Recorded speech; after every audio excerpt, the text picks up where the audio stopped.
So, I'm about to lose a whole lot of weight in 2024 simply to help me with my running, but also to just be happier and healthier. In doing so, I'll be sharing a weekly video all the way to the end of February showing you what I've been up to. So this is only week 1, and here's what's to come in this recap.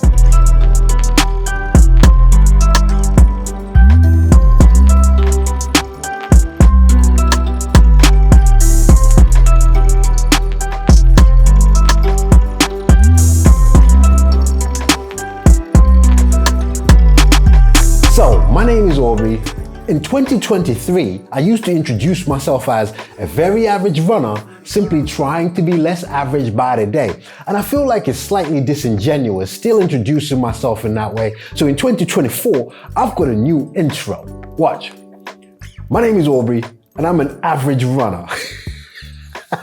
We've lost the very. You see, because very average runners don't run 5K in 22 minutes or 10K in less than 50 minutes, which I managed to do in 2023. Now, it's not a statement of arrogance, but it's just a sign of improvement. I don't feel very average. And the whole point of wanting to lose more weight is to even get less average than average. One day, I'll be a good runner. All right, let's talk about this week, what's happening. Now, this video is gonna be long, let me warn you, because it's gonna have information on what I'm doing that the subsequent videos won't necessarily have. So let's start with this. Let's start with the 4 tools I'm gonna be using in the next 8 weeks. This one, this one, this one, and this one. Now this one is the Runna app. That's giving me my training program in terms of my running workouts, what kind of running I'm doing, on what day in getting ready for my half marathon on the 17th of March, the Surrey Half. This one is Run Through, a partnership I've just created recently. This one of UK's largest race organizers. Love them. So on a monthly basis, I'll be running a 5K event and a 10K event with these guys. Right. The next one, this one. This is MyCoach. You're gonna see me in the gym. The program I'm following is by these guys. And then lastly, this one, MyFitnessPal. The key part to all of this is calories, nutrition, and I log everything on here. Now that you've seen that, let's move on and start talking about the week. Okay. Happy New Year, everybody. It's the 1st of January, Monday, and we've got 2 things today. Heading to the gym. I've got a pull day, essentially back and biceps. Start the day off with some electrolytes. Always with electrolytes, that's daily, and some creatine. Let's get to the gym and get this workout going. I'll see you in a bit. Let's show you the session I've just done. We started with pull-ups, just body weight, 6 reps. If you can manage your own body weight, you're off at a good start. 6 reps for week 1, and we're gonna go up and up as we go. And then moved over to some dumbbell rows. Now, I like to lean against the bench because it takes the pressure off my back. 10 reps of those, and that was with 15 kilo dumbbells. It's key to lean on something. Otherwise, if you don't get your form right, it's easy to kind of injure your lower back. And I'm having problems with my lower back already. Anyway, after that, low cable rows. I love these. Focuses a lot of the weight in your middle back. And that's always something that's always ignored. So focus on that. And doing it with the low cable, I love the cable because it has continuous tension. All right, straight arm pull downs. Love these. Now, give your arm a slight bend. And I want to say 20 reps for 18 kilos. We're going to keep an eye on the reps as well as the weight because you progressively overload it as we go. After that, face pulls. Straight, bring that cable right to your forehead. And this can be done in various different ways. This is how I love to do mine. Right, okay, so after that, biceps. Straight on the preacher bench with an easy bar, 10 reps with 10K plates on either side. We're gonna try and add on as we go. 3 sets of those before moving on to spider curls. Now these I really love because they isolate your bicep really well.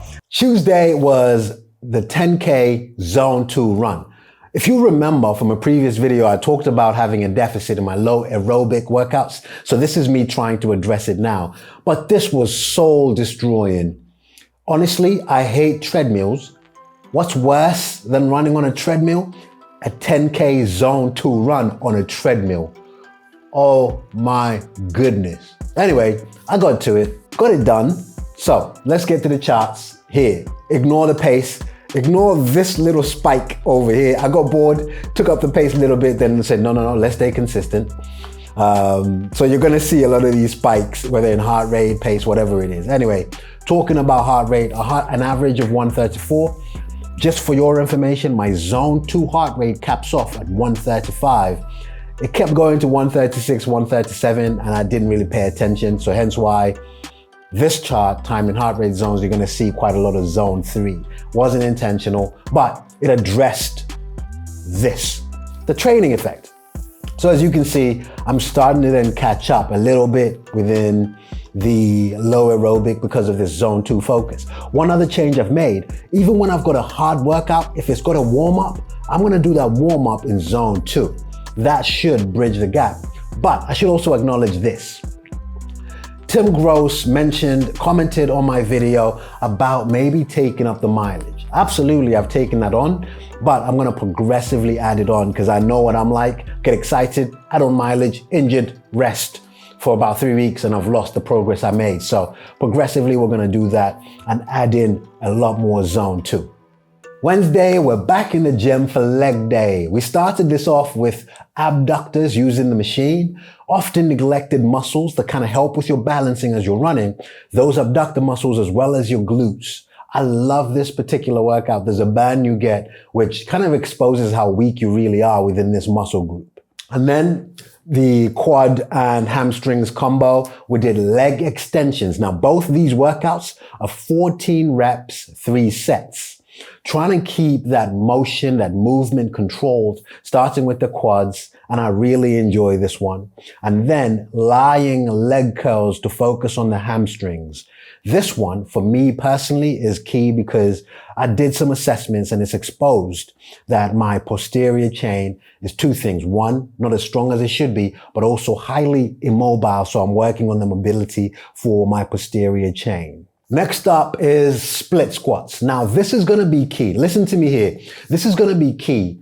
Any unilateral movement or a movement that you're doing, focusing on one leg, is going to be key, especially for runners. Because when you do double-legged movements, one strength can mask the weakness in another leg. So split squats are a very good strengthening movement. And for me, this being week 1, unloaded, just body weight. Straight after there, we moved on to the leg press. Love this one because it challenges you to actually overload so you can add on a lot of weight. But what this helps with a normal squat, if you don't get it done right, a lot of the weight can rest in your lower back. So because you're lying down, all of that weight focuses on your legs as opposed to being loaded on your lower back. And I particularly love it for that. Lastly, another weak point that I have, and I don't mind telling you this stuff, my calves are not as strong as they need to be, and I'm working on it. So calf raises will end every single session that I do in the gym. Love this one. Okay, so Thursday morning, we're back on the Runna app. I had a speed session. The Runna app calls this, actually, Aubrey, you tell them. Broken 600s. Got a 2.5K warm up, which I'm trying to do in zone 2. And then we'll get to the reps. 300K super fast. And then the next 300K even faster than that. And then 90 seconds walk-in rest. We'll do that 6 times before I walk cool down. So currently on that warm up now.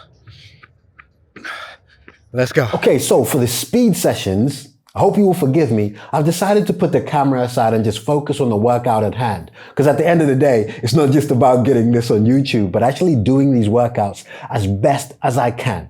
With that said then, let's pull up the charts. Bang, pace. Love this. Okay, so the workout asks for 2 300s connected. The first 300 at 5:05 and the second at 4:40. Nailed them all, especially with the last rep. The last rep always has to be your fastest one, is what I've coded in my mind. So I did that at an average of 3:47 per K pace, and that's fast. Okay, so in terms of heart rate, bang, 147 average. But what's interesting is the max, 204, and that's really because of that last rep. I gave it everything I had. All right, so let's look at the training impact. Bang. And you're going to see what I was saying, the warm up and the cool down in zone 2, but really giving it everything. So you get to see a good mix of aerobic and anaerobic. Right. Cadence. Because of the split, the warm up and the cool down, it doesn't really give a true story, but it's a very good average within the fast section. But just out of transparency, as we go in the videos, you're going to see I'm going to be intentional about trying to improve my cadence. Okay, let's go down. Time spent in heart rate zones. This is going to be key. I gave everything I had for the speed sessions. That's going to bank me a very good anaerobic benefit, but also the warm up, cool down, you're going to see that zone 2. Now, the chart I showed you before that showed the deficit in my low aerobic now looks like this. You're starting to see that low aerobic fill up. By the time I'm done in week 2, I'm hoping that that will have caught up in that optimal range, and that's where I really want to be. Okay, so let's break down the Thursday push session back in the gym. We started with some dumbbell bench press. Pretend it's a barbell basically, but essentially the benefit with the dumbbells, they're lighter, you can manage those, but also the range of motion is increased because you can push that lower, but control this movement, feel every rep, don't try and get it finished. Okay, next up, incline bench press. Now this challenges your upper chest, but also stabilization within your shoulder muscles, and I enjoy this for exactly what it is.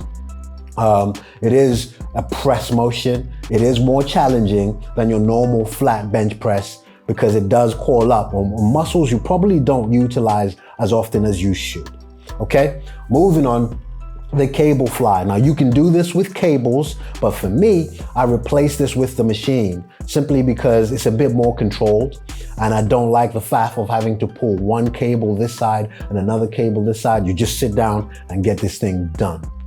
I enjoyed this one. All right, so next we moved on to shoulders. Then do a dumbbell shoulder press.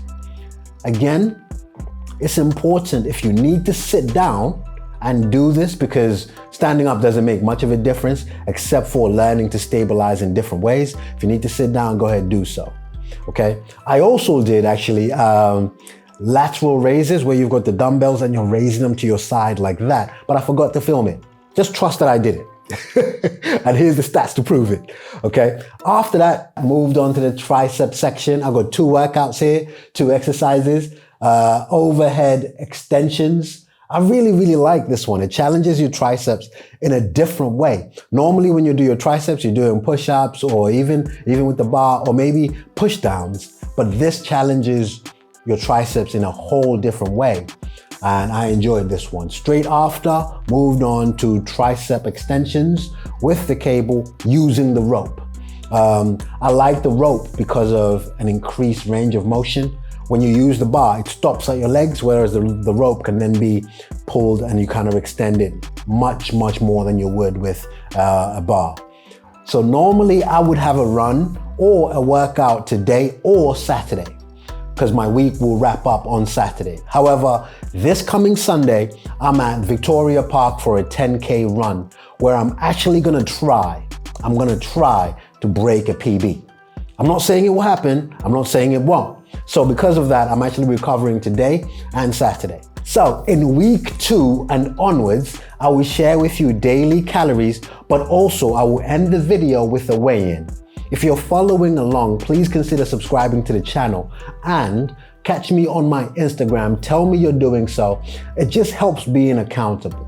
So next up is the race vlog from Run Through's Victoria Park 10K, which I'm going to share in the middle of the week at some point. And I'll see you on that one.